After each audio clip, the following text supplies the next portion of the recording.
igreja ela não nasce pronta, ela nasce. E o fato de nascer também propõe ou se pressupõe que ela vai experimentar um processo. Aqueles que têm paciência de desfrutar desse processo diariamente e permanecer, então desfruta também do crescimento e do amadurecimento.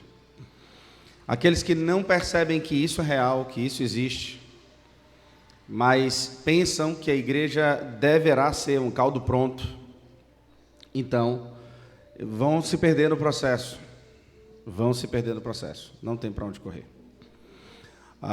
E a gente sempre vai tocar, porque desde que a igreja nasceu, que esse problema é recorrente. Qual é o problema que é recorrente? A minha participação, a minha atuação nesse processo. Qual é? Qual é o meu papel? Qual a minha função? Qual a minha atividade? E eu quero provocar vocês, já no iníciozinho, do ano em que a igreja nasce, suponhamos que seja exatamente ali no ano 33, no que a gente conhece ali como ano 33, o ano da morte e ressurreição do Senhor, e alguns dias depois, o nascimento da igreja em Atos capítulo 2. Até a fixação do Novo Testamento, como esses 27 livros que nós os conhecemos. Quantos anos levou para a igreja ter em mãos esses livros compilados como nós o temos? Os irmãos compilados? A gente tinha os escritos de maneira completamente dispersa, completamente solta.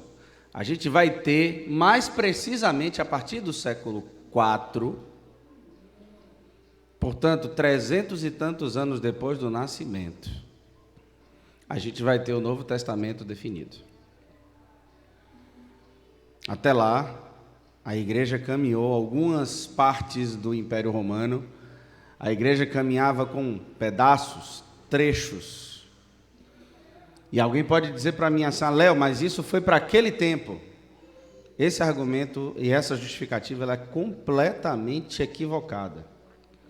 Porque nos dias de hoje, nós temos lugares no mundo todo, onde a igreja perseguida não tem acesso às Escrituras. E nós conhecemos, alguns de nós já vimos isso, em testemunhos de muitos irmãos, que caminham há anos como crentes, pregando o evangelho, pastoreando, ensinando o que tem das Escrituras em mãos. Às vezes somente capítulos de alguns livros da Bíblia. E estão caminhando há 30 anos. O que eu quero chamar a atenção não é para a irresponsabilidade de se estudar a Bíblia. Não, nós a temos.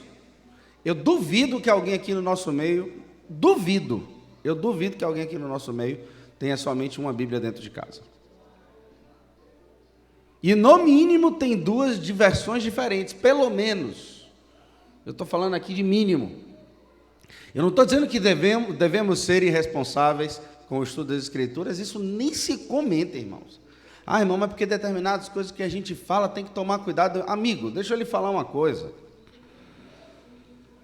Seja prudente você em nome de Jesus, seja responsável você em nome de Jesus, sob a plena convicção e consciência de que você precisa estudar as Escrituras.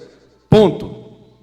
Mas o outro lado também é verdade. Qual é o outro lado que é verdade? É que durante muitos anos os irmãos caminharam, baseado no que ouviam como testemunho, baseado em irmãos que ouviram testemunhos mais de perto, com pedaços das Escrituras, mas confiando plenamente na direção interior do Espírito Santo, para que eles pudessem continuar caminhando. E por que eu estou chamando a atenção para isso?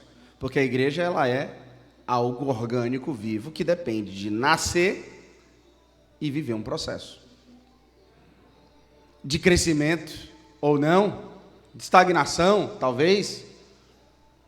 Mas se eu e você não nos dermos conta de que o processo de crescimento depende de você e de mim, não de um pensamento diabólico, satânico, carnal, nicolaíta, de que a igreja deve ser gerida e administrada somente por quem tem mais tempo na fé? Muito cuidado com isso, porque a gente, infelizmente, está viciado nessa premissa. Não sei porquê, não quero julgar os motivos, mas às vezes, pela mera preguiça, ou pela mera soberba de não querer tentar acertar e às vezes errar. Voltar atrás, pedir perdão e seguir, tentando de novo. Porque por mais espiritual que eu e você sejamos, irmãos, vocês vão errar e eu vou errar. Por mais espiritual que sejamos. Não há ninguém na história da igreja que tenha experimentado algo diferente. A igreja, ela crescerá ou não, dependendo dos membros que ali estão inseridos. Os membros do corpo de Cristo ali inseridos. E ponto final. Você tem noção, ciência plena da sua responsabilidade no crescimento? De lançar a mão, levantar e, como se diz no popular, sacudir a poeira e pôr tudo para se levantar e se movimentar e andar. A igreja, ela é resultado de um processo. Esse processo, ele está carinhosamente sendo direcionado pelo Senhor. Mas às vezes o Senhor não encontra no terreno dos nossos corações terra fértil. Às vezes é pedregulho que Ele encontra. Às vezes são espinhos que Ele encontra. A igreja precisa caminhar, irmãos. E depende das suas pernas. Depende das suas pernas. O quanto que depende de você? Como que é difícil da gente entender isso, meus irmãos? Como que é difícil? Esse assunto é um assunto que está perenemente no nosso convívio e na nossa experiência aqui. A nossa caminhada especificamente já ultrapassa os 12 anos. E a pergunta é, o quanto desses 12 anos tem da minha participação? O quanto desses 12 anos?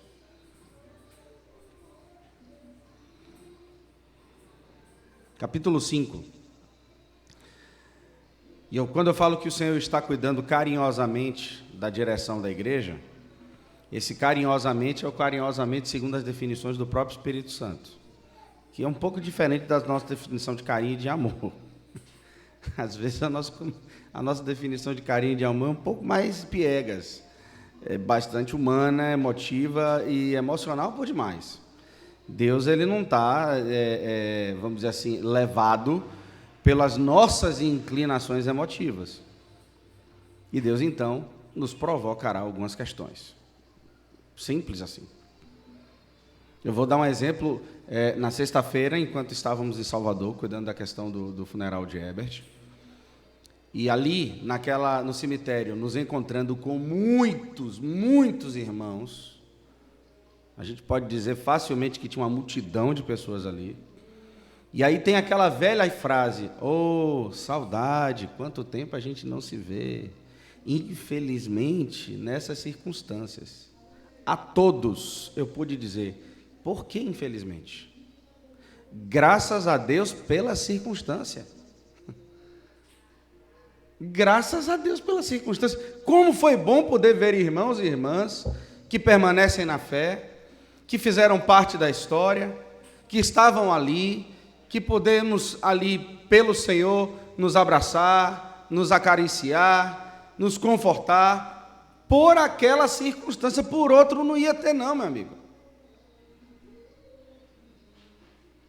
Então temos que atualizar as definições de carinho do Senhor. Porque o Senhor nos acariciou, não tenho dúvida. A mim, fui profundamente acariciado por muitos que eu pude ver na sexta-feira. E se eu tivesse chamado, imagina, Marcelo, vamos marcar um baba em Salvador, vou chamar aquela turma toda para aparecer? Não vai. Vamos marcar para comer um lanche no McDonald's? Não vão. Vai viver aquela máxima de crente, vamos sim, vamos marcar. Vamos marcar. E ficar não vamos marcar. Mas ali estávamos. Salomão, sabe, o Espírito Santo instrui Salomão a dizer, há mais proveito no dia do funeral do que no dia de festa. Está em Eclesiastes. Muito mais proveito no funeral do que no dia de festa. Por quê? Então temos que atualizar aí as definições de carinho e de amor do Senhor. Temos que atualizar, porque não são as nossas definições de carinho e de amor. O capítulo 5 de Atos, já desde o início, a gente já pode dividir esse capítulo aqui em pelo menos 2 blocos. Só o capítulo 5, a gente já divide ele em 2 partes. A primeira parte fala de algo muito grave que ocorre no centro, internamente da comunhão. A segunda parte fala de algo que ocorre externo à comunhão, ou externamente à comunhão. A primeira parte vai do versículo 1 até o versículo 11. E todo mundo conhece essa história, a gente nem precisa ler. Ananias e Safira. Quando a gente lê Atos capítulo 2, a gente fala assim, pronto, o céu na terra chegou. Eita, que maravilha! Com o nascimento da igreja, foi o que Deus fez? Trouxe o Éden de volta. Não é? Pare para pensar. Quero que você considere que em Atos capítulo 2, o Senhor reverte um quadro humanamente impossível de reverter. Preste atenção nisso aqui. Escute com atenção. Um quadro humano, natural, impossível de reverter, é revertido em Atos capítulo 2. Nunca mais leia Atos capítulo 2 sem se lembrar de Gênesis 11. Nunca na sua vida deixe de ler uma coisa sem lembrar da outra. O que é que ocorre em Gênesis 11? Passou o dilúvio, a terra começou a se encher, as famílias começam a se espalhar, os reinos começam a se organizar, e aparece um chamado Nimrod, que toma toda a planície da Mesopotâmia, a terra de Sinear, e ali ele organiza, consolida algumas cidades-estado, dentre elas, a que ele vai dar o nome de Babel. Ou, no hebraico, Bavel, que significa Babilônia. Confusão. E quando ele herege, quando ele edifica ali o reino de Babel, o que é que eles resolvem construir? Uma torre. Não é uma torre que vai alcançar as nuvens, não, irmãos. É uma torre que vai interpretar os céus, que chegue aos céus, que alcance os céus. E o Senhor fica inquieto com aquilo. É um zigurate enorme, algo jamais visto, sobretudo naquele período histórico. Então o Senhor percebe quais eram os seus planos e diz a palavra que o Senhor então derruba a torre. Mas não somente derrubou. O que foi que ele fez? Confundiu a língua. Vamos lá, se virem aí agora para se comunicar. Atos capítulo 2, nasce a igreja. 120 pessoas no salão começam a falar em uma língua em que gente de todas as partes do Império Romano ouvem no seu próprio idioma. A confusão gerada em Babel é reestabelecida com o nascimento da igreja. Aonde é que se silencia toda a confusão do mundo? Na igreja. Aonde é que deverá haver mais unidade naquilo que se fala? Na igreja. No mundo, confusão. Então eu não fico inquieto, ou ansioso, ou chateado, ou assustado, quando eu vejo o mundo dizendo que não existe nada absoluto, tudo é relativo. Eu não vou ficar assustado com isso. Isso é Babilônia, isso é mundo. Na igreja é que as coisas não são relativas. A igreja e nela, a palavra do Senhor, ela é absoluta. E nela, toda confusão cessa. E a linguagem torna-se a mesma. Você pode dizer, mas na experiência humana, a gente viu que a igreja não falou uníssono o tempo todo. Sim, é verdade. É porque o Senhor em nenhum momento nos mentiu para a gente dizendo que isso acabaria. Não. Tem a nossa parte, a nossa carne. A da confusão é nós, somos nós, né? Do ajuntamento e da unidade do Senhor. Mas o que ocorre quando você sai daqui, vai lá para o sul do país e encontra um crente? Por mais que a cultura seja diferente, o temperamento seja diferente, no final das contas a linguagem vai ser a mesma. O espírito é o mesmo. E ponto final. Na igreja, Babilônia morre. Na igreja, Babilônia cessa. Mas mesmo diante dessa realidade, quando a gente lê Atos capítulo 5, a gente está vendo aquela coisa maravilhosa que aconteceu no capítulo 2, passando por uma experiência do capítulo 5 completamente desconectada daquilo. Ananias e Safira mentiram ao Espírito Santo. E o Senhor então pune severa e definitivamente Ananias e Safira, na frente de todos os irmãos. Meu Deus, que experiência que eu não consigo compreender. Então o Senhor mostra que dentro desse processo lindo e maravilhoso de avivamento que Ele traz, no caso ali de nascimento da igreja, o Senhor mostra que no meio disso vai surgir o quê? Problema grave, pecados graves, sempre. O grande problema da igreja é desconsiderar a realidade. Irmãos, vamos nos conectar definitivamente à vida real.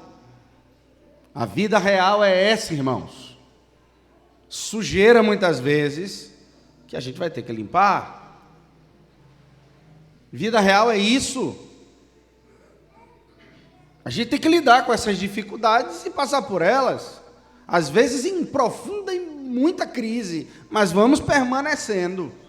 A despeito de qualquer coisa, vamos ficar. Ainda que no meio do problema, você diz assim, para mim já deu.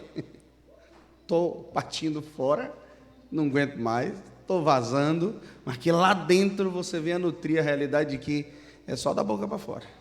Porque você vai ter que ficar. Você vai ter que ficar. Te vira. Vida real. Olha que maravilha, irmãos, caíram na graça de todos, e o Senhor ia acrescentando dia a dia os que iam sendo salvos. Que bênção, irmãos. Olha aí, prodígios, sinais e maravilhas. Quando ocorre a situação de Ananias e Safira, irmãos, a gente está falando aqui de um efetivo de, talvez aqui alguma coisa perto de 15 mil pessoas, fazendo parte da igreja de Jerusalém. Alguma coisa perto disso, muita gente convertendo. Mas como eu venho falando, se convertendo e vivendo na realidade da comunhão de cada casa que ali estava representada. Fica aí achando que Deus está te ajudando a edificar a sua casa e sua família para ficar bonitinho na foto. Vai não. É para a sua família ser útil de alguma maneira. Senão não faz sentido nenhum você ser edificado. Para o quê? Fazer foto de Instagram? Fica aí achando. Quando tiver um tempo, vai até rolar uma foto no Instagram. É até bom, é importante. Mas talvez nem tenha tempo para isso, porque a sua casa está sendo edificada para que dela outras pessoas possam também ser edificadas. Talvez você tenha vindo de um lar estruturado, sua esposa também. Mas quantas pessoas de lares desestruturados vão se converter depois de certa idade e precisarão de referências de pessoas que tiveram essa experiência no passado, para que esse case de experiência também sirva para alguém? Então, se prepare, se vire, dê seus pulos e vamos. E cuidado quando botar a cabeça para fora do bonde, porque o bonde está andando. Não está parando, não. O trem está andando e está seguindo. O alvo, daqui a pouco a gente acerta. Aí a gente tem o segundo bloco aqui, no capítulo 5. Antes de Lucas relatar o segundo bloco, ele vai relatar no versículo 11, vai finalizar o primeiro bloco da seguinte maneira. Depois da sentença de Ananias e Safira, ele diz assim: e sobreveio grande temor a toda a igreja e a todos quantos ouviram a notícia desses acontecimentos. Irmãos, não sejamos ingênuos. O Espírito Santo não deixou um registro ao léu, por acaso. Não são palavras soltas. A gente é que é mal acostumado, mal educado, numa educação ruim, pobre, que acha que qualquer leitura é qualquer leitura. Não, essa escrita foi feita com objetivo e com um propósito. Cada bloco de textos aponta para um significado.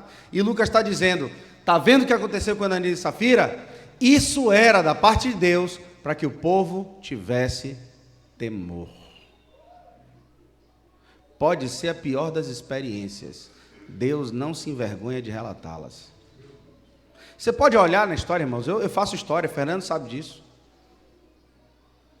A gente estuda história, pesquisa história. Irmão, povo nenhum fez questão de deixar registrado as mazelas, as pobrezas, as misérias, os maus feitos do seu próprio povo. Nenhum povo na história do mundo, só um, Israel.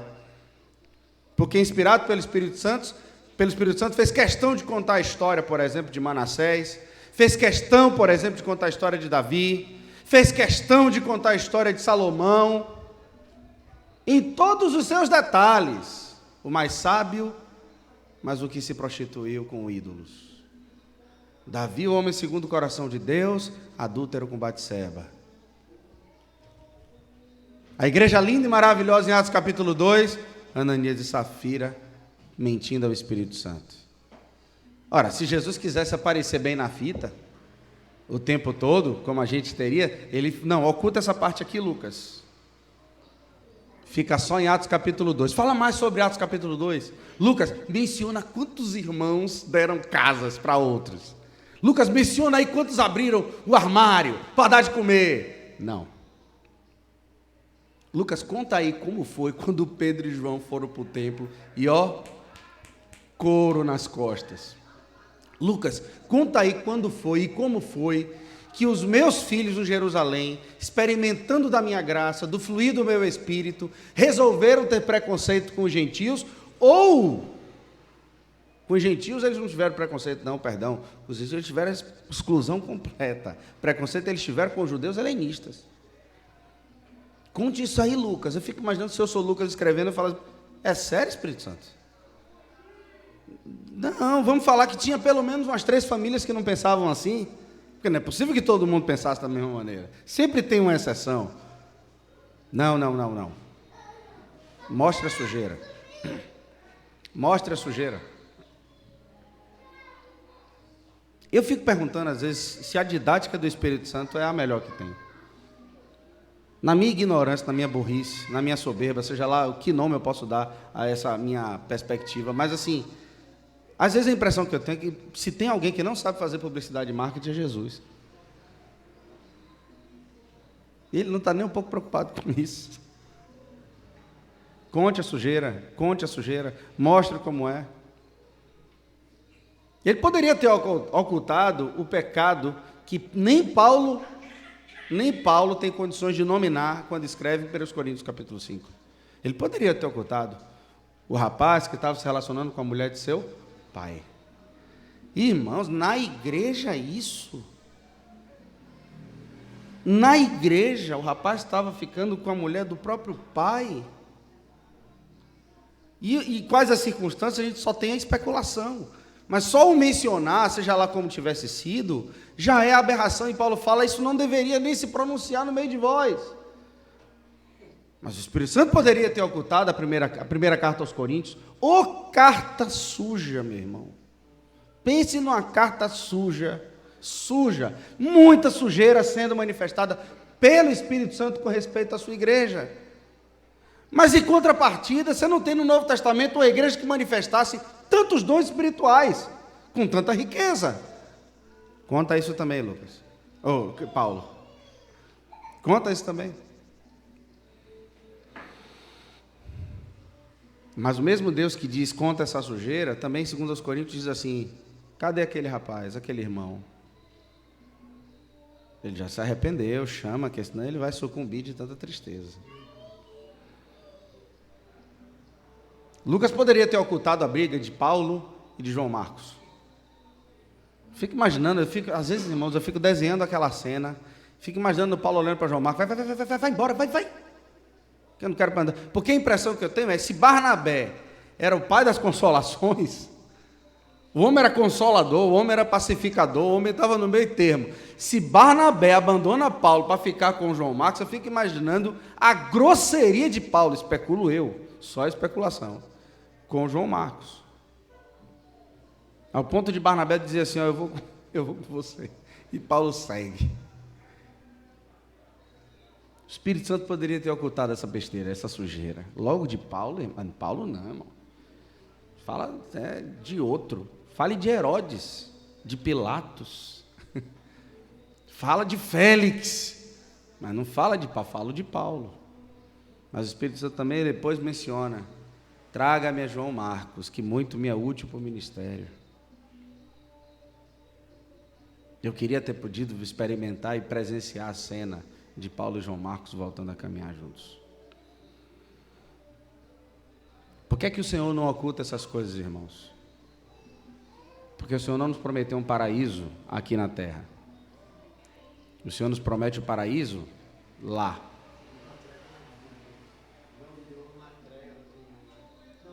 Sim, não há como ocultar essas coisas, né? Tudo está na luz, amém. Amém? O Senhor, o Senhor quer nos levar a entender que a igreja, ela tem essas experiências. Eu lembro do irmão Delcio Meirelles falando: ô irmãos, a gente acha que a igreja é só espiritual. A gente convive com a igreja, acha que só quer andar assim, a igreja está toda no céu. Não, irmão, a igreja está na terra, pisando nesse chão aqui. E não é não precisa cortar toda a volta para dizer que a igreja que está na terra é a minha perna e é sua perna, irmão. É seu pé e meu pé que está tocando o chão aí. E é tu e eu mesmo que vai trazer prejuízo. Mas a caminhada da igreja, segundo as Escrituras, é dos que permanecem. É dos que perseveram. É dos que ficam. E não o contrário. O capítulo 5, na primeira parte, fala de problema interno. A segunda parte fala de problema externo. E o problema externo é, versículo 12: muitos sinais e prodígios eram feitos entre o povo, pelas mãos dos apóstolos. E costumavam todos reunir-se de comum acordo no pórtico de Salomão. Decidiram-se, irmãos, se reunir no pórtico de Salomão. Um dia o Senhor vai nos dar a condição de ter um data show, porque aí a gente vai falando, vai mostrando as imagens, o pórtico de Salomão. Irmão, a gente está falando de um efetivo enorme de novos crentes, dentro de Jerusalém, no pórtico de Salomão, se reunindo para falar dessa nova fé. E não bastasse se reunir, não, tinha que fazer estardalhaço. Porque no dia que você pega um cidadão que não está andando há anos, ora, e ele sai andando, ele não vai receber essa cura dizendo assim: muito obrigado. O cego que nunca enxergou na vida vai passar a enxergar. O mudo, irmão, mudo mesmo é que esse não vai fazer silêncio. Vai sair fazendo bagunça, irmãos, santa bagunça. Vai sair gritando: fui curado, fui curado. Dentro de um contexto em que provavelmente, não, com certeza, estariam associadas a feitiçarias e não a obra de Deus. E a gente conhece o Novo Testamento, foi isso, foi dessa forma que foi interpretado. Jesus foi interpretado como um feiticeiro. Quando, fazendo um milagre, os fariseus disseram que ele fazia aquela obra por Beelzebu. Vamos dar o nome certo, por Satanás. O Deus, o Senhor dos senhores, foi acusado de trabalhar segundo determinação de Satanás. Blasfêmia. O coração do homem resiste até as últimas consequências. A gente não consegue medir isso, irmãos. Não tem como não fazer estardalhaço. Versículo 13. Mas dos restantes ninguém ousava juntar-se a eles, porém o povo lhe tributava grande admiração. Crescia mais e mais a multidão de crentes, tanto homens como mulheres, agregados ao Senhor. Não bastava estar ali, ainda crescia. Prodígios, sinais, a ponto de levarem os enfermos até pelas ruas. Se não dá para chegar lá onde os apóstolos estão, larga aqui no meio da calçada, no meio do caminho, que uma hora ou outra eles vão passar por aqui. Imagina, irmãos, a confusão que isso não dá. Irmãos, eu quero que você vá na prática, pense isso na prática. Imagine se Deus começa a nos dar essa experiência aqui em Valença, e a gente resolve fazer a reunião de agora, ali no calçadão. Se bem que agora está vazio, imagina na sexta-feira. Imagina aí, sexta-feira, a gente resolve sentar ali, perto do calçadão, começa a pregar, orar pelos enfermos. Ô, irmãos, me perdoe. Primeira coisa, entendam isso. Primeira coisa que vai acontecer, irmãos, é algum fiscal da prefeitura chegar assim: olha, vocês estão fazendo aglomeração na rua, não pediram autorização nem liberação. Estão fazendo caos e confusão pública. E sempre vai ter o crente legalista que vai dizer o quê? É mesmo, temos que parar. Não sabendo nós que nesse tempo isso também existia. Você tinha que pedir autorização. Mas agora imagina, os discípulos vão pedir autorização todo dia para reunir como igreja? Ah, me faça uma garapa. E a bagunça, vamos ver, né? As consequências vão vir. Não é ignorante dizer, não, Deus vai nos livrar das consequências. Negativo. Deus não vai livrar das consequências, essas não. Será necessário passar por elas, e nós sabemos que é necessário. E eles estão fazendo uma confusão ali no calçadão de Jerusalém, no centro de Jerusalém. Aí o povo, imagina agora, de ponta a ponta do calçadão aqui em Valença, um monte de enfermo na frente das lojas, atrapalhando sapataria, farmácia, loja de roupa, utilidade doméstica, os clientes querendo entrar, e aquele povo olhando para a gente, querendo ser curado. Meu irmão, me permita lhe dizer, um dono de loja dentro daquele calçadão vai dizer assim: quem são esses caras que estão perturbando a paz? É assim, irmãos.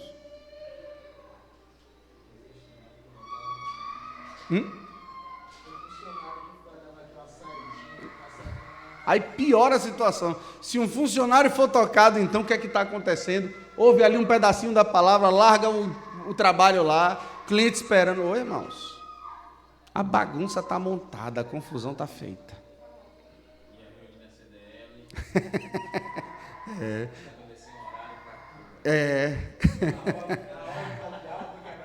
Exatamente, a ordem social foi quebrada. Onde é que esse povo congrega? Onde é a igreja desse povo? Nós não queremos proibir vocês de fazer algo.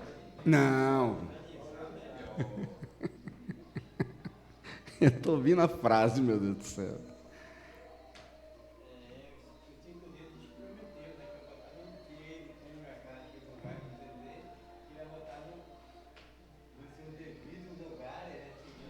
Irmãos, é confusão total. É confusão total. A ponto de levarem os enfermos até pelas ruas e os colocarem sobre leitos e macas, para que, ao passar, Pedro, ao menos a sua sombra se projetasse em alguns deles. Afluía também muita gente das cidades vizinhas a Jerusalém.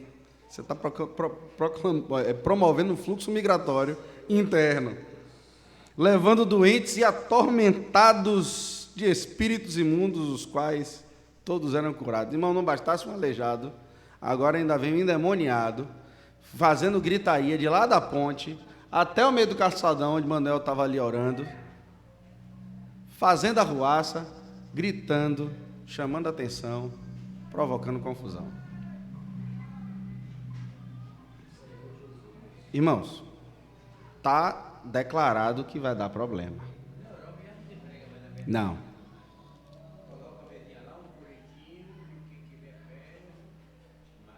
Vale lembrar que a situação aqui não era diferente, porque estamos falando de um mundo judaico, é Jerusalém, é a capital do judaísmo, é o centro do judaísmo no mundo todo, sobretudo naquela ocasião.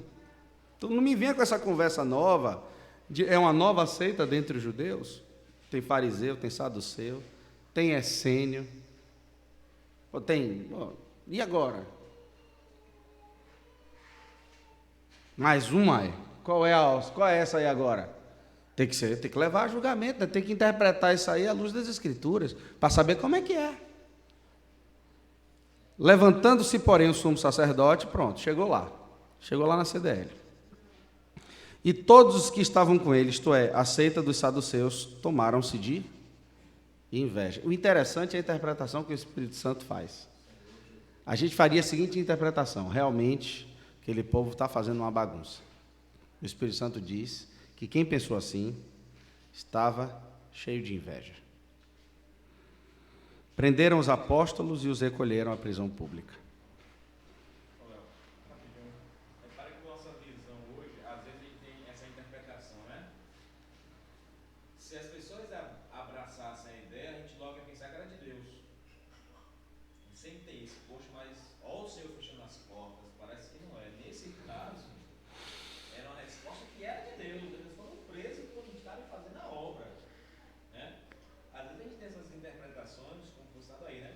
Diferentes, achando que fechando a porta, os apóstolos poderiam pensar aí, melhor parar, porque vocês estão vendo, né?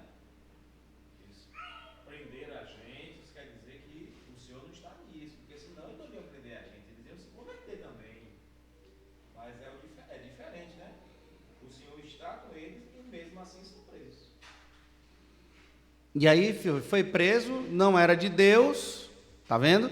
Tem que se arrepender, pede perdão lá dentro. Aí o Senhor vai mais uma vez e mostra que a circunstância é para a sua glória. Mas de noite um anjo, o Senhor, abriu as portas do cárcere e, conduzindo-os para fora, lhes disse: Ide, apresentando-vos no templo. Ah, irmãos, aqui foi o anjo do Senhor, irmão. O anjo do Senhor disse: ó, estou liberando você, mas não vá para casa não. Volta para o templo e diz: ó, estou livre. Apresentando-vos no templo, dizer ao povo todas as palavras dessa vida. Tendo ouvido isso, logo a romper do dia, entraram no templo e ensinavam. Ô povinho difícil para aprender, graças a Deus. Peraí, senhor, eu acabei de ser preso, velho, estou te libertando para você voltar para lá amanhã e continuar o trabalho. Segue firme, meu filho. Chegando, porém, os sumos sacerdotes, os que com ele estavam, convocaram o sinédrio. Agora o versículo 21, metade do 21. Convocaram o sinédrio e todo o senado, né, dos filhos de Israel e mandaram buscá-los no cárcere. Mas os guardas indo não acharam no cárcere e, tendo voltado, relataram, dizendo: achamos o cárcere fechado, com toda a segurança e as sentinelas dos seus postos junto às portas, mas, abrindo-as, a ninguém encontramos dentro. Que foi que aconteceu? Quando o capitão do templo e os principais sacerdotes ouviram essas informações, ficaram perplexos a respeito deles e do que viria a ser isso. Nesse ínterim, alguém chegou e lhes comunicou: eis que os homens que recolhestes no cárcere estão no templo, ensinando o povo. Povo teimoso. É por isso que a igreja é perseguida, irmão. Quando ela não é perseguida, é porque ela cedeu ao secularismo, nós. Ponto. Cedemos ao secularismo.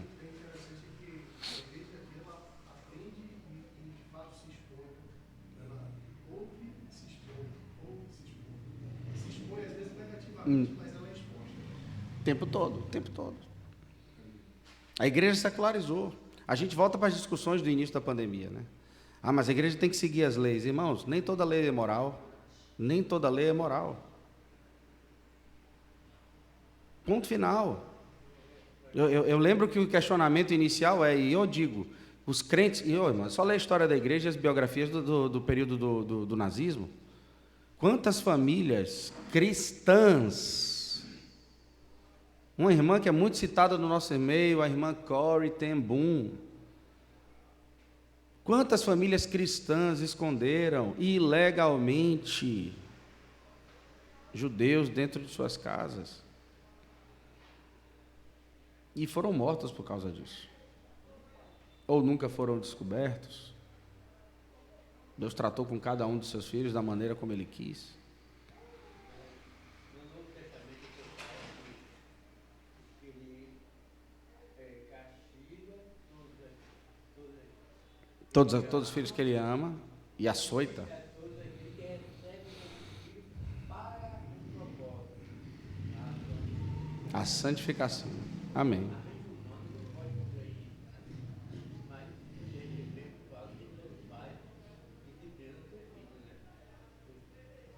Amém.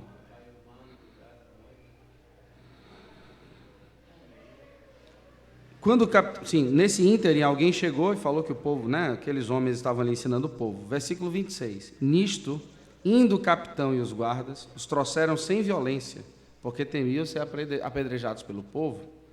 Trouxeram-nos, apresentando-os ao sinédrio, e o sumo sacerdote interrogou-os, dizendo: expressamente vos ordenamos que não ensinasseis desse nome. Contudo, encheste Jerusalém de vossa doutrina, e quereis lançar sobre nós o sangue desse homem.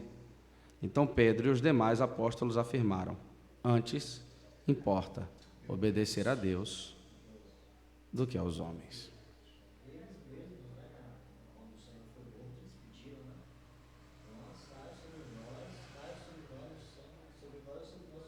Exatamente.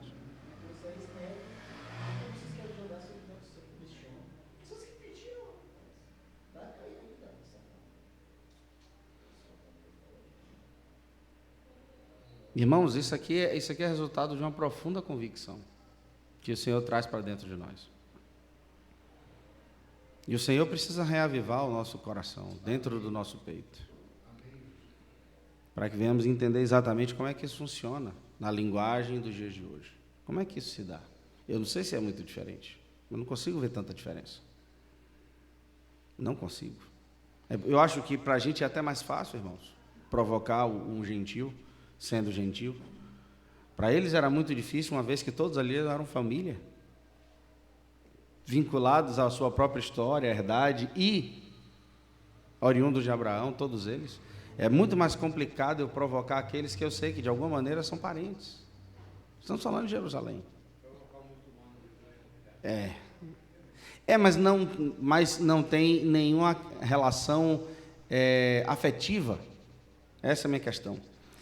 Porque uma coisa sou eu provocar um muçulmano e saber que eu posso ter uma retaliação e eu terei. Outra coisa é eu provocar um judeu que é da minha família. Feição natural. Esses laços, eles são mais difíceis de quebrar do que o próprio sentimento do medo, do pavor, no final das contas. É um parente, eu estou provocando ele. E é claro que o sentimento do coração dos discípulos aqui não era em nenhum momento provocar. Vamos fazer isso para perturbar a ordem. Vamos fazer isso para pisotear o coração dos sacerdotes. Vamos deixá-los agoniados. Vamos agitar. Não, isso é rebelião. Isso é coração rebelde, que pode estar na mesma prática visível, mas dentro do coração uma sujeira, uma rapina, um lixo, um esgoto. Não é esse o sentimento dos discípulos. 30. O Deus dos nossos pais ressuscitou a Jesus, a quem vós matastes, pendurando no madeiro. Aí, referência ao que o Tiago falou. Como que o sangue dele não é responsabilidade de vocês? Vocês o mataram. Eles reafirmam. Deus, porém, com sua destra, o exaltou a príncipe e salvador, a fim de conceder a Israel arrependimento e a remissão dos pecados. Ora, nós somos testemunhas desses fatos, e bem assim o Espírito Santo que Deus outorgou que lhes obedecesse, que lhe obedecem. Eles, porém, ouvindo, se enfureceram e queriam matá-los. Olha que coisa interessante aqui, irmãos. O sinédrio, o senado, aqui não é só o sumo sacerdote e o sinédrio, é o senado de Israel. A gente está falando de uma corte completamente estabelecida para julgar um fato que estava passando todos os limites da paciência. Esse povo, esses crentes, como o próprio Lucas fala, estão trazendo confusão pública. Isso precisa parar. Aí na hora que fala assim, ó, te damos uma ordem expressa e prenderam, pare, é uma ordem expressa, viu? Tá. Aí o anjo solta, o povo vai lá e volta a desobedecer. Com o coração na obediência. Com o coração na obediência. Exatamente. Ele poderia levantar ali na cova, antes de ir para a cova dos leões, e acusar o rei da Pérsia. Mas ele não fez. Fez, fui sentenciado. Senhor, nos dê esse espírito.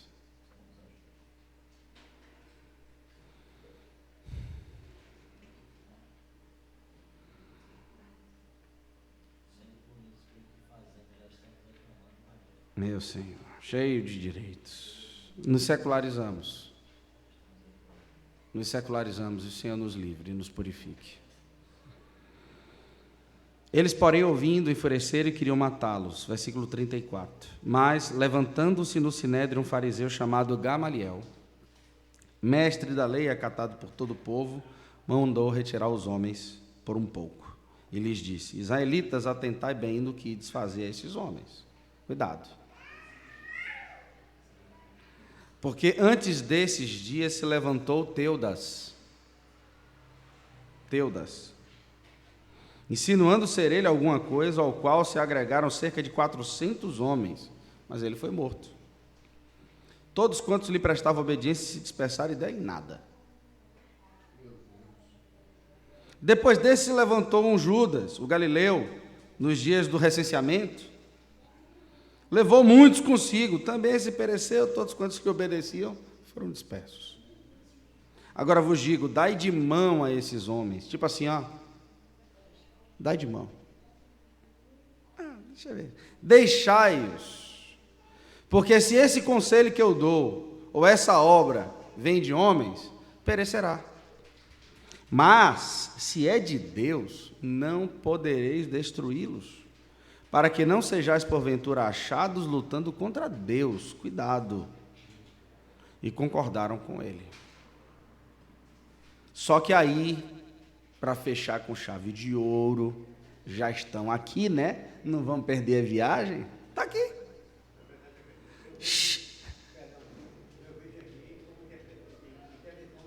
Completamente.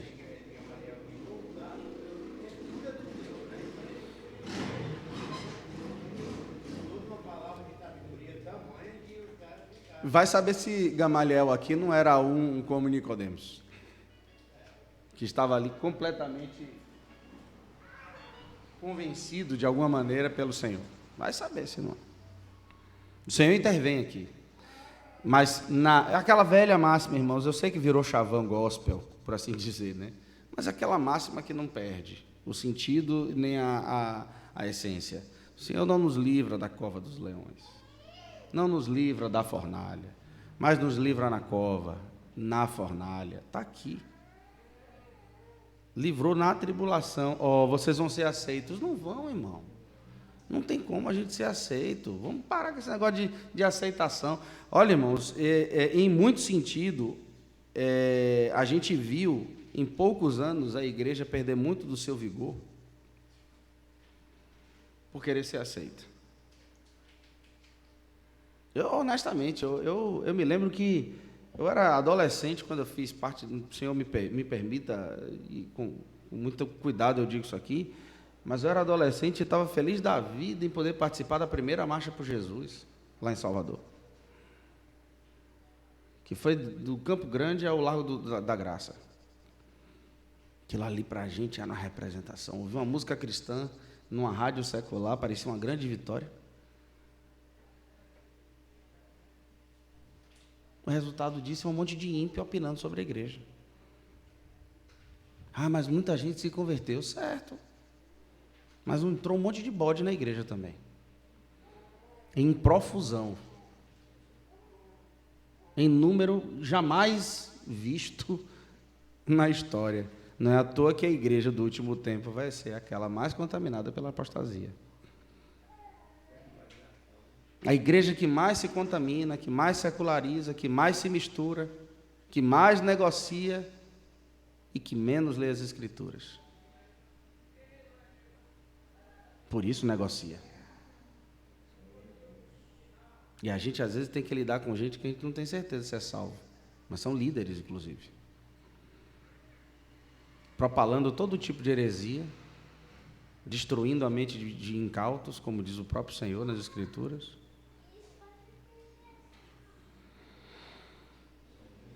Chamando os apóstolos, versículo 40, açoitaram-nos. Aquele açoite, né? Aquele açoite. Aquele.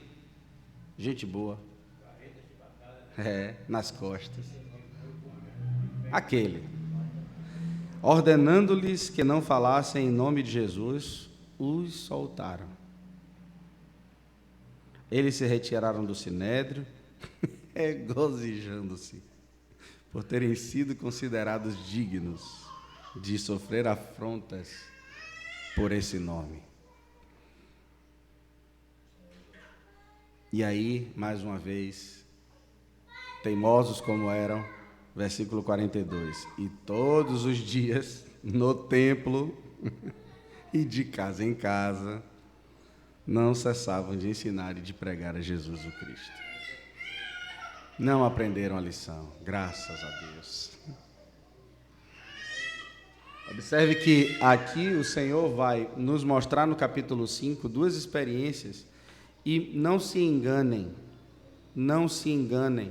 nunca se percam daquela afirmação de João no Evangelho, quando ele disse: se fosse escrever tudo, não caberia nos livros.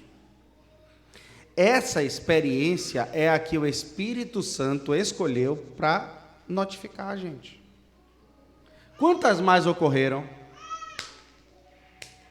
Eu tenho absoluta convicção, sem nenhum pingo de especulação, de que outras dezenas de histórias semelhantes, ou talvez piores, ou não sei por quais, aconteceram. Aprove o Senhor nos mostrar essa. Bem detalhadamente, bem explicada. Nos conta de Ananias e Safira, ou a gente acha que o único pecado na comunhão depois do nascimento da igreja foi Ananias e Safira. Não, não foi.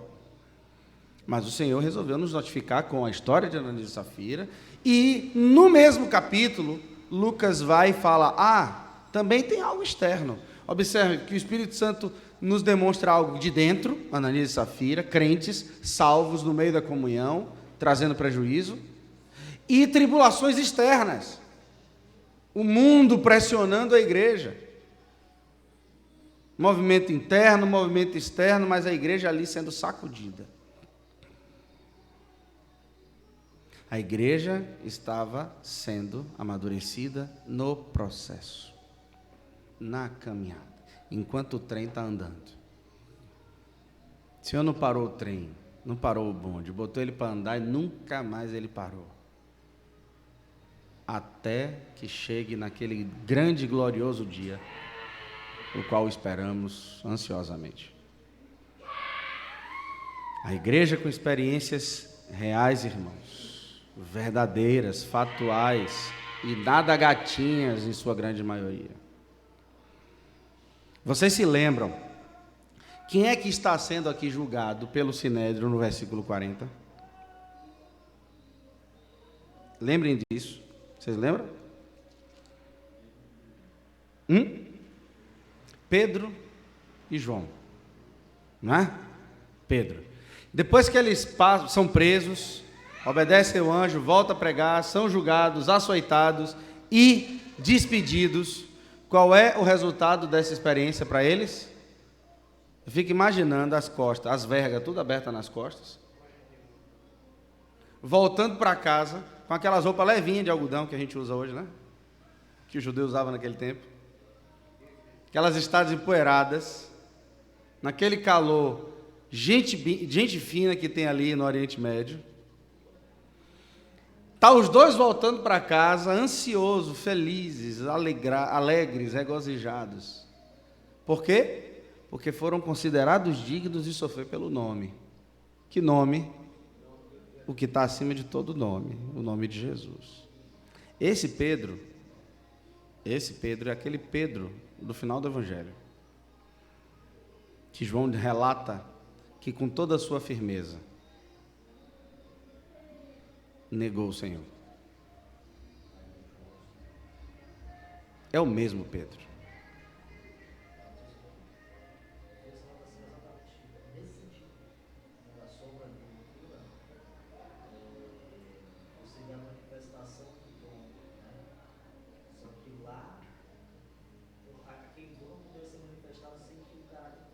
Sim. Assim todo mundo pode curar com sombra, assim ela não tem que acontecer mesmo.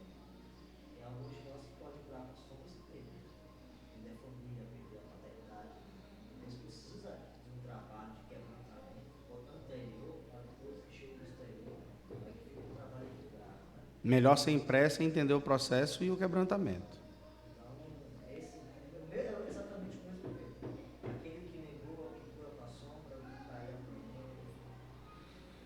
É o Pedro que disse para Jesus que, ainda que necessário fosse morrer, ele jamais negaria. Irmãos, eu tenho anos que eu reflito nesse texto, eu nunca consigo parar de refletir nesse texto, eu fico tentando entender, eu me vejo nessa cara de pau, irmãos, porque eu não posso dar outro nome, eu não posso dar outra expressão, não. Eu, Pedro, Pedrão, olhando para Jesus e dizendo assim, me permita lhe dizer, você está errado. Você está dizendo que eu vou te negar, mas você está errado, eu não vou te negar. Aí eu fico imaginando Jesus dizendo para mim, vai filho, Jesus, eu entendo, você está aflito, angustiado, né, porque está indo para Jerusalém morrer, né? Tá, né? Só pode estar mexido emocionalmente. Eu entendo, Jesus. Você também é homem, né? Não, Jesus, eu não vou te negar. Eu estou contigo e não abro. Se necessário morrer, se for morrer, eu vou morrer, Jesus. Eu fico imaginando Jesus olhando e falando assim, certo. Ele com a cena toda desenhada na cabeça. Aquele que sabe tudo, o final desde o princípio. Olha para Pedro e mais uma vez com paciência diz, certo, Pedro, tá bom. E eu fico imaginando Jesus já bolando a estratégia aqui. Ele vai fazer, vai se frustrar, vai lembrar do que eu disse e vai fugir. Eu preciso chamar ele de novo. E aquele que falou, né? Tem misericórdia de ti, na caminhada, Foi na mesma hora, foi nessa mesma hora. ela te guardou muito bem ele também. Tenha misericórdia de ti, Senhor. Você vai o quê? Vai morrer? Eu fico imaginando, se você for perseguido, eu também vou. Muito sério, meu Deus do céu. Ele fala assim do Senhor, isso jamais te acontecerá. É a mesma coisa dele ter dito assim, você jamais vai cumprir a vontade de Deus. Isso. Você jamais vai remir. Rapaz, essa frase é muito forte. E mais, Tiago. Quando ele fala, isso jamais te acontecerá, eu fico pensando na cabeça de Jesus. É um filho passando por meu pai me deu essa ordem. Meu pai, é tudo cogitado por Deus que entregou a ele quando veio dizer, isso jamais te acontecerá, o mesmo que ele está dizendo, você jamais vai cumprir a vontade de Deus. Você jamais vai ser aprovado. Mas Jesus teve que dizer, arreda Satanás. Não é Pedro não, é Satanás. Você não cogita das coisas de Deus. De maneira análoga à nossa própria experiência, é Pedro dizendo, o que eu puder fazer para te atrapalhar, eu vou fazer. E a nossa experiência muitas vezes é assim. Na hora, arreda Satanás. Arreda. Não é coincidência imaginar que muitas vezes a vontade de Deus, nós nos colocamos na frente dela. E foi que se expôs em nome do Senhor. Né? Interessante que o posicionamento dele foi sempre por amor, né? E a entrega. E eu falo assim, quanto mais a gente se expõe, a gente se conhece. Nós vamos nos conhecer à medida em que a gente se expõe. Enquanto a gente não se expõe, a gente não se conhece. A gente conhece ao outro, conhece, né? Então, Pedro, meu Deus, que relação. E eu vejo muito assim, Oswald, essa questão aí, de que ele se expôs, mas ao mesmo tempo a exposição dele foi para ele mesmo.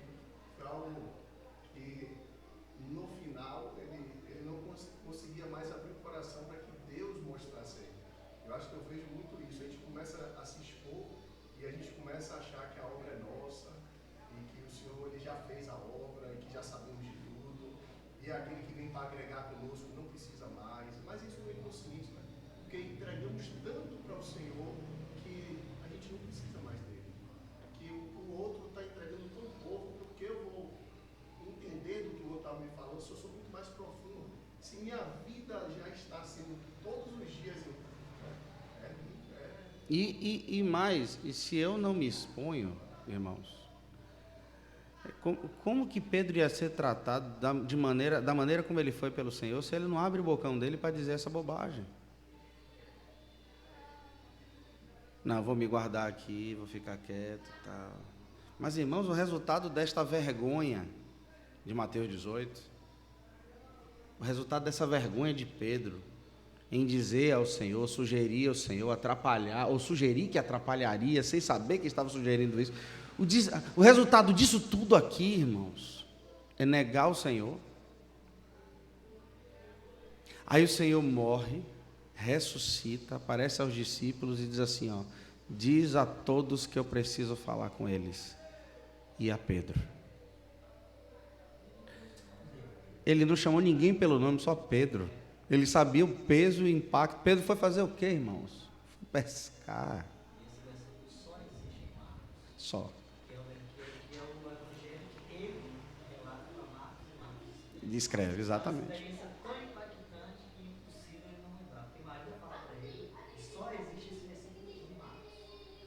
Marcos era discípulo de Pedro, irmãos.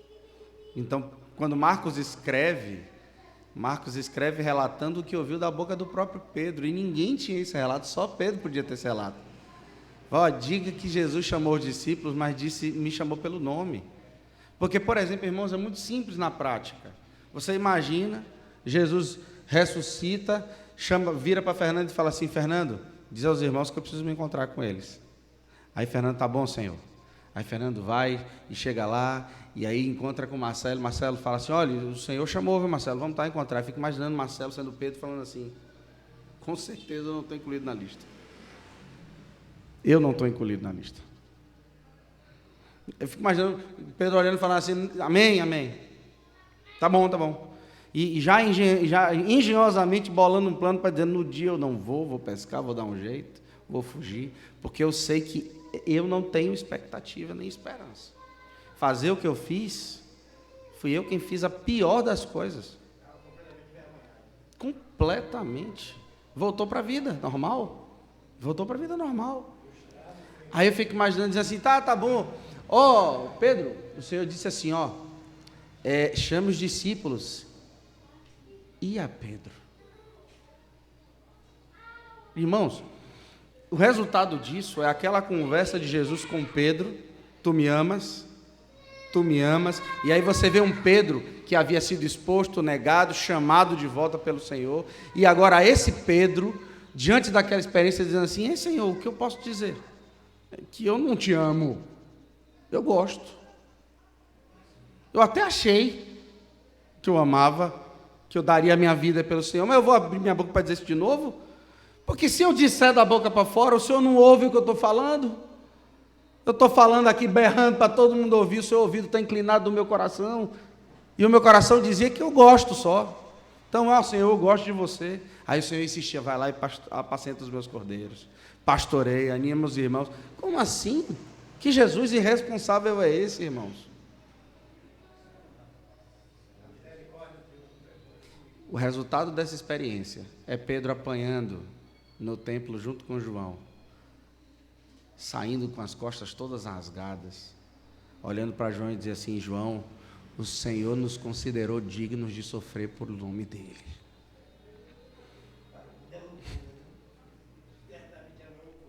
Ele podia ter desanimado, desistido, dizer assim: sai, dá lugar para outro. Completamente.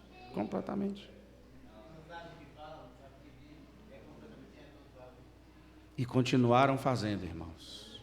E continuaram fazendo. Olha, irmãos, eu vou dizer uma coisa.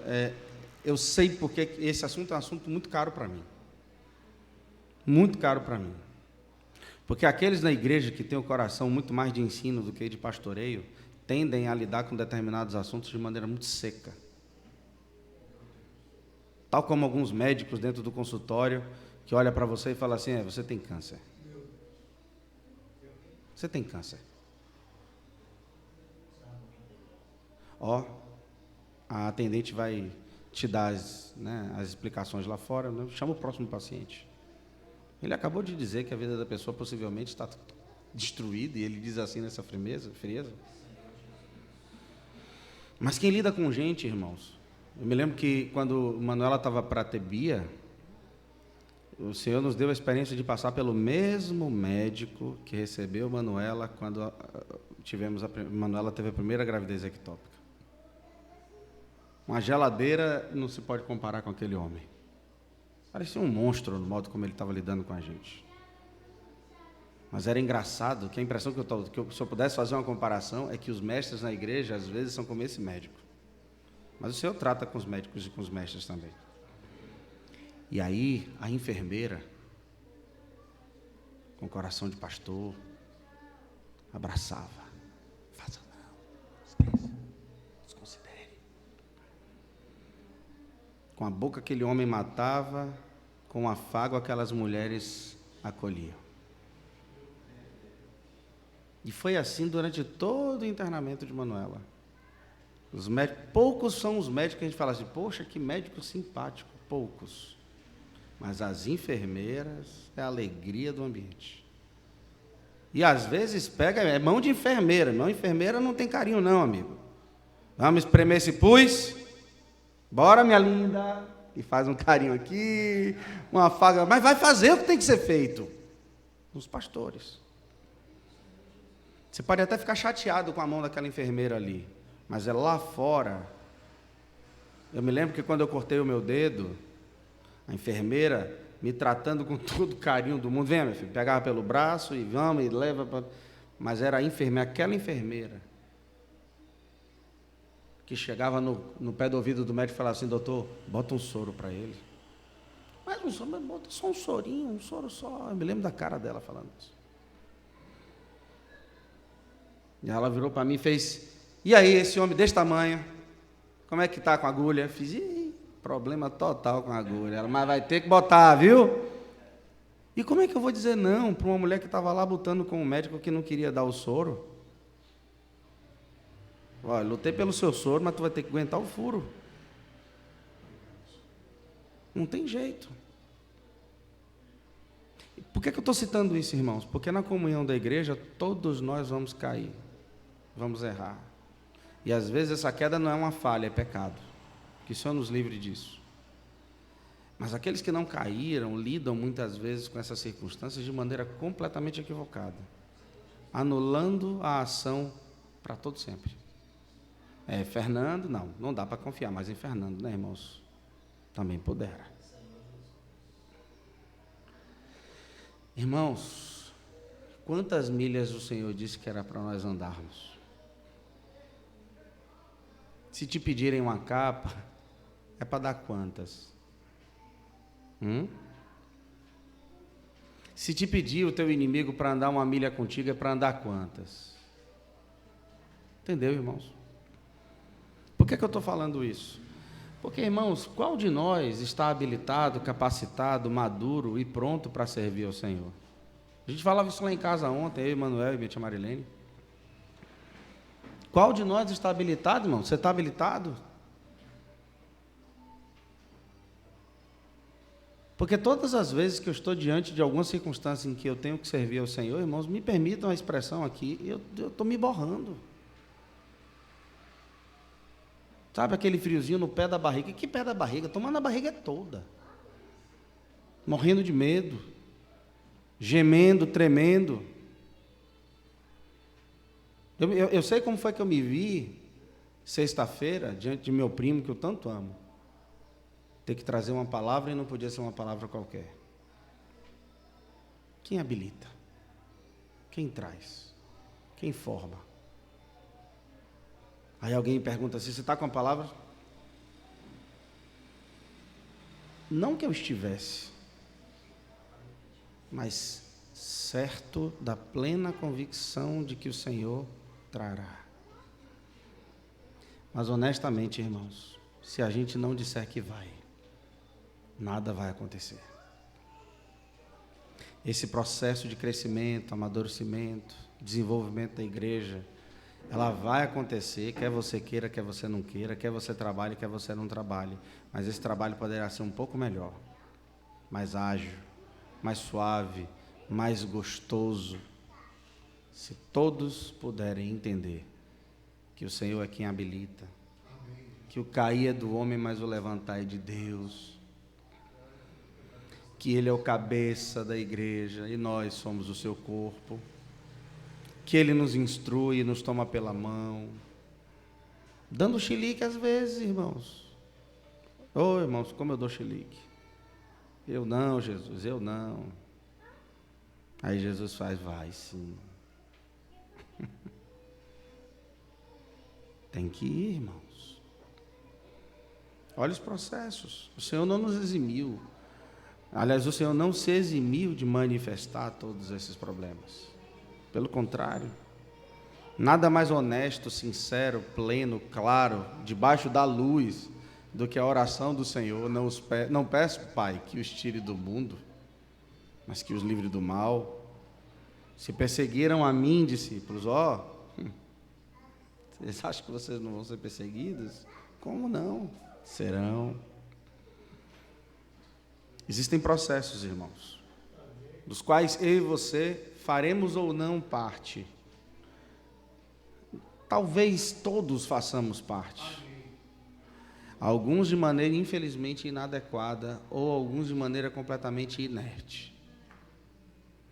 Me permita lhe dizer, você vai perder o melhor momento da caminhada. Eu gosto, para finalizar, da expressão do irmão André, naquele documentário O Livro Perigoso, quando ele fala assim,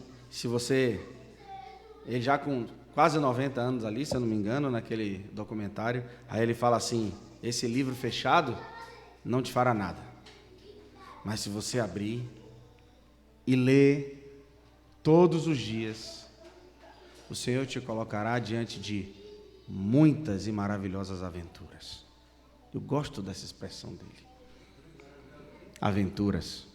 Eu gosto dessa expressão. Basta a gente sentar num momento de comunhão, de ajuntamento de panela, que logo várias histórias começam a surgir. Passadas, experimentadas, vividas. Aí a gente se lembra daquilo tudo, e quando a gente conta essas histórias que estão aqui na memória, eu não sei com vocês, irmãos, às vezes isso é tão fresco para mim, e a gente passou por aquilo, foi mesmo, rapaz, Deus teve misericórdia, irmãos. Aí você lembra daquela história, aí a gente se acaba de rir, são as aventuras que o Senhor nos deu para fazer. Pare para pensar você, com 80 anos de idade, em cima de uma cama, lembrando que o que você fez foi acordar de manhã, ir para o trabalho, fez o que tinha que fazer, voltou. Final de semana foi para uma mesa de bar, encheu a cara de cerveja, passou o final de semana, voltou para o trabalho.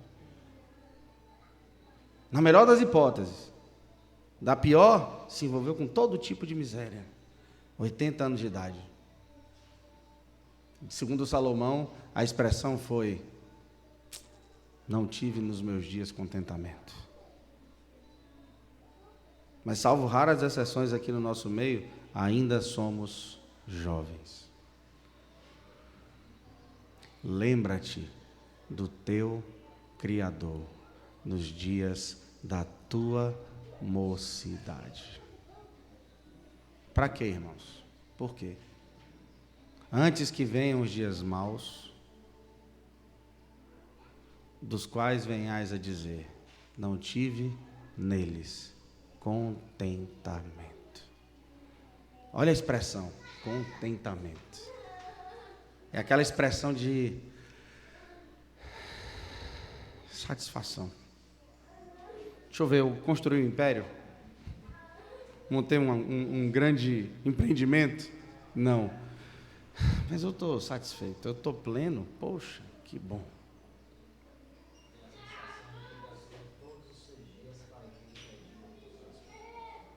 Investir. Meus dias foram totalmente gastos no investimento do reino, do nosso rei.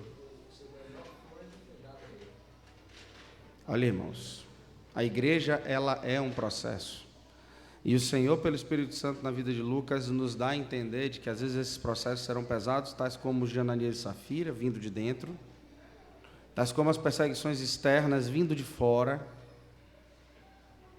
Mas em tudo isso, a gente vai ver no próximo compartilhar, tudo isso apontaria para algo específico. Tudo isso tinha um propósito e um motivo específico. E Lucas vai deixar claro por que tudo isso estava acontecendo. Por que os casos de Ananias e Safira, por que essas perseguições externas estavam acontecendo? Para quê? Para um propósito. Deus tinha um objetivo, um propósito, um porquê. E quando Deus bota na cabeça, nenhum dos seus planos podem ser frustrados. Nenhum. Amém? Vamos orar. Senhor Jesus, Bendito seja o teu santo nome. Queremos te agradecer, Senhor, por esse tempo, mais uma vez, que estamos diante da sua presença, em comunhão com o corpo, ouvindo da tua palavra. Pedimos a ti que o Senhor traga consolo aos corações dos que não puderam vir, diante das circunstâncias, auxílio, ó Senhor, em nome de Jesus, e diante de nós que aqui estamos, que o Senhor possa fazer com que essa palavra seja sedimentada em nossos corações. Obrigado pelo teu alimento precioso, sempre presente em tempo oportuno. Obrigado, Senhor. Aquece os nossos corações, restaura, Senhor, a nossa caminhada, em nome de Jesus. Conduza a tua igreja, Senhor, por onde quer que o Senhor quer que ela vá, em nome de Jesus. Nos toma pelas mãos, ó Senhor, muda a nossa história, nos faz cumprir, Senhor, os teus desígnios, mova situações e nos conduza, Senhor. Às vezes tememos falar essas coisas, mas confiamos no sumo pastor, e por isso nada nos falta, Senhor. Na sua condução confiamos, Senhor, no poder da sua vontade, na perfeição da sua vontade. Conduza a tua igreja, Senhor. Nós não estamos num lugar de conforto, estamos ainda no mundo, Senhor, dentro de Valença. Senhor, há muito o que fazer nesse lugar. Ó Senhor, dá-nos em nossas mãos essa cidade, em nome de Jesus. Dá-nos em nossas mãos essa cidade, Senhor. Mas também traz ao nosso coração o ímpeto, a coragem, a intrepidez, a riqueza da forte e firme convicção de que a sua palavra não falha, que ela não volta atrás e que suas ordens nunca envelhecem, mas permanecem em pleno e absoluto vigor. Ó Jesus, nos consuma, Senhor, e nos inquieta, em nome de Jesus. Nos ajuda, Senhor. Confiamos na sua condução e no seu pastoreio. Toma essa cidade em suas mãos. Oramos por ela. Oramos pelos teus filhos que aqui moram. Todos estão espalhados nessa cidade, em cada bairro, em cada rua, Senhor. Cada um dos teus filhos, cada crente que aqui mora nessa cidade. Conduz o coração dos teus filhos. Isso não é ilógico, isso não é impossível. É o mesmo Espírito habitando em cada um de nós, Senhor. É a mesma voz que soa dentro do nosso homem interior. Move, Senhor, a tua igreja nessa cidade, Senhor, para a honra e glória do teu santo nome, Senhor. E abre os nossos olhos para que possamos enxergar as maravilhas, Senhor, da sua vontade. Em nome de Jesus. Te agradecemos por tudo, Senhor. Amém, Senhor.